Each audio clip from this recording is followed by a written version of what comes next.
శ్రీలంక భారత విధేయత ప్రకటించింది.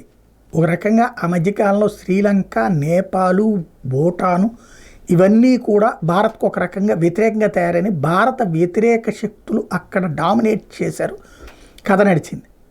సరే, కొన్ని రోజుల పాటు నడిచింది. తర్వాత ఆ శ్రీలంక చైనాను నమ్ముకుని భారత్తో చేసినటువంటి చేష్టలు, అక్కడ జరిగినటువంటి అరాచకం దెబ్బకి ప్రభుత్వాలే మారిపోతే ఇప్పుడు వచ్చినటువంటి ప్రభుత్వం మాత్రం భారత్కి ఎలాంటి ఇబ్బంది కలిగించాం, చైనాకి మేమేం తొత్తులుగా మారం అన్నటువంటి విషయాన్ని తేల్చి చెప్పింది. నరేంద్ర మోడీ దగ్గరకు వచ్చినటువంటి శ్రీలంక నాయకులు తేల్చి చెప్తున్నటువంటి అంశం అదే. శ్రీలంక అధ్యక్షుడిగా ఎన్నికైనటువంటి దిశనాయకే ఈ విషయంలో నరేంద్ర మోడీని కలిసి మరీ చెప్పుకొచ్చారు.